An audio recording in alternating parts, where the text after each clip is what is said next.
Sizin de dediğiniz gibi karnesiz ilk ara tatil işte 2019-2020 eğitim öğretim yılında ilk kez bir değişiklik yapıldı.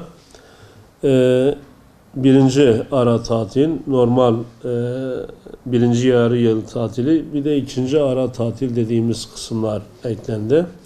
Tabii bunun faydalı olup olmadığını bir de uygulandıktan sonra öğrenciler üzerinden ya da öğretmenler üzerinden, veliler üzerinden sorup öğrenmek gerekir. Halihazırda bizim açımızdan da öğrencilerin özellikle bol bol dinlenmesi, kitap okuması, bir de bununla ilgili bakanlığın bazı çalışmaları olacak işte. Sportif faaliyetlerdir, görseldir, gezidir, diğer aktivitelerdir. 16 başlıktan oluşan okuma, yazma vesaire çalışmaları olacak. Ayrıca öğretmenlere de mesleki eğitim adı altında o hafta 18-22 Kasım arasında o tür çalışmalar olacak. İnşallah faydalı olur diye umut ediyoruz. Bir de ilk olması hesabıyla nasıl bir dönüt olacağını sorarak, öğrenerek görmek gerekir. En azından bunun daha böyle somut verilerini bu yarı yıl tatilinden sonra öğrenciler üzerinden biz de öğretmen arkadaşlarla ya da idarecilerle otur hesabı kitabı yaparak bununla ilgili de inşallah bir çalışma yapıp yine basın yoluyla gereken demeçleri veririz inşallah. Biz de yetkililerden aldığımız bilgiye göre yaklaşık 12 gün civarında eğitim öğretimden o sınır köydeki ya da sınıra yakın olan okullarda eğitim ertelenmişti. Dediğiniz gibi işte bakanlık gerek İl Milli Eğitim Müdürlüğü, ilçe Milli Eğitim Müdürlükleri bunun telafisiyle ilgili çalışmalar başlatılmış. Özellikle hafta sonları ve bir de bu ara tatillerde imkanlar dahilinde olursa bunu da peyderpey kapatıp en azından bu öğrencilerimizi de diğer normal eğitim gören öğrencilerin seviyesine ulaştırıp bununla ilgili de çalışmalar devam etmekte, herhangi bir sorun oluşacağını ben zannetmiyorum. Biliyorsunuz bakanlık da bununla ilgili bu tür durumlarda, çünkü bunlar eğitim formasyonu ile ilgili olmayan davranışlar diyelim. Tabii ki Cumhuriyet'in kurucusu anacağız, gereken saygınlığı da göstereceğiz. Bakanlık da sağ olsun bununla ilgili bu tür faaliyetleri gösterenlerle ilgili bir çalışma başlattı, soruşturma açıldı. Tabii ki usuller çerçevesinde eğitim öğretimin dışına kimsenin çıkma hakkı yok. Bununla ilgili de bakanlık el attıktan sonra bizim tekrar bir şeyler söylememize de gerek yok. Biliyorsun en son İl Milli Eğitim Müdürümüzün değişimi olumlu bir katkı, olumlu bir hava getirdi. Tabii Urfa'nın eğitim sorunları stabil olan kalıcı sorunlarımız mevcut. Daha önce de bir televizyon programında yine dile getirmiştim. İşte öğretmen açığımız halihazırda devam ediyor. Gönül ister ki tüm sınıflarda tüm öğrencilerimiz kadrolu öğretmenle buluşsun. Ücretli ya da diğer tabir ettiğimiz sözleşmeli öğretmenlerin de kadroya dönüşüp tüm sınıfların mutlaka öğretmenle buluşması gerekir. Ama hali hazırda yaklaşık 4000 civarında öğretmen açığımız mevcut.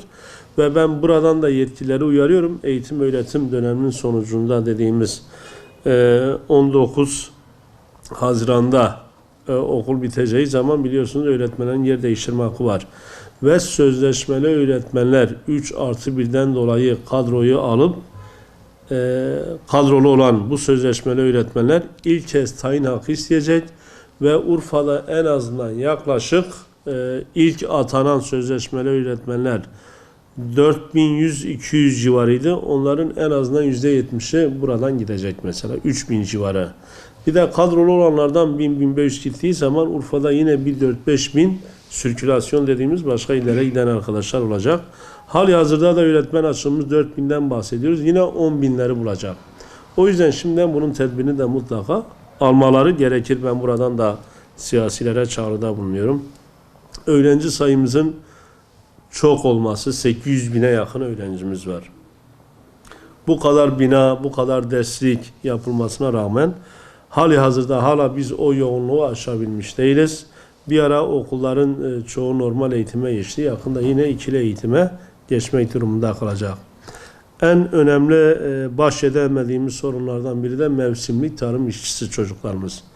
Biliyorsunuz işte Nisan ayında okuldan ayrılıyorlar. Kasım'ın ortalarına doğru eğitim öğretime başlıyorlar.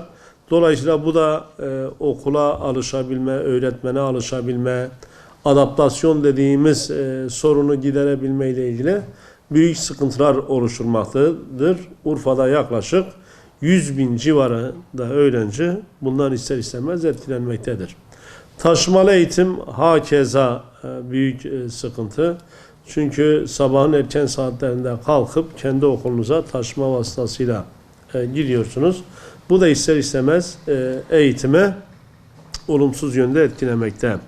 Az önce de bahsetmiştik. İşte sözleşmeli öğretmen.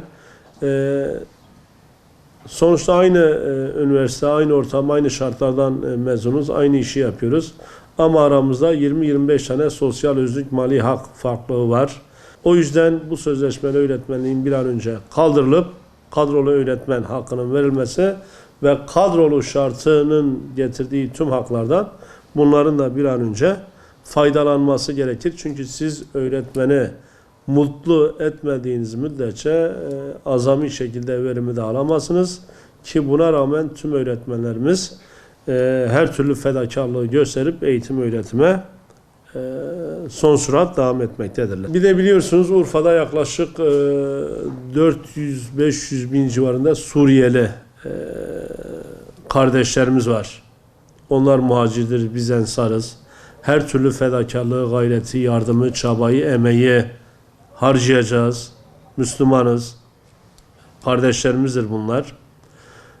Bunlar da ister istemez olumsuz yönde etkiliyor. Nasıl etkiliyor? İşte en son biliyorsunuz daha önce kendi okulları dediğimiz geçici eğitim merkezleri GEM okulları vardı. Sonradan bunlar kapatıldı.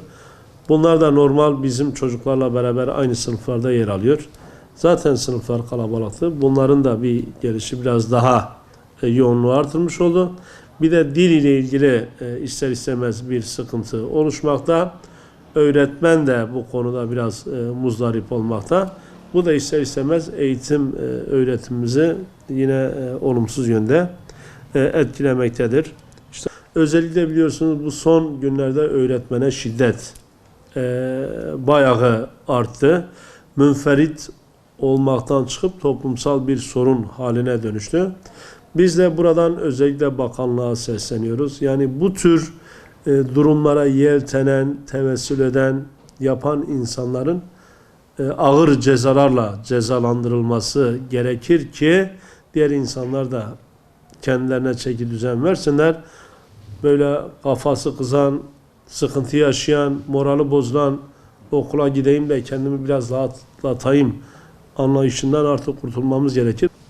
Ben buradan velilere de çağrıda bulunmak istiyorum. Özellikle öğretmenlerimizin kıymetlerini bilmeleri açısından. Öğretmen sonuçta bir anne bir baba anlayışı vardır.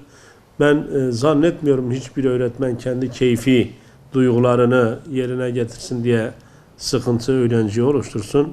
Hepimiz insanız. Bazen tabii tavırlarımız biraz daha farklı olabiliyor. Mümkün mertebe bunları muhafaza etmek gerekir tabii ki.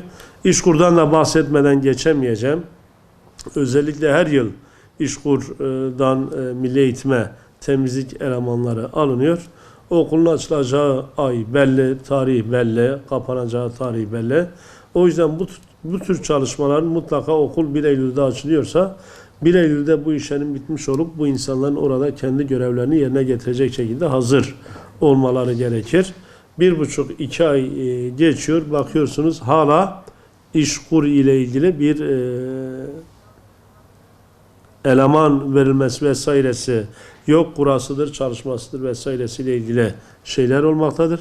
O yüzden ben buradan yetkililere sesleniyorum. Lütfen bunu da en azından okulun başlangıcı ve bitişi bellidir. Buna denk getirerek bu sorunu mutlaka gidermeleri gerekir diye düşünüyorum.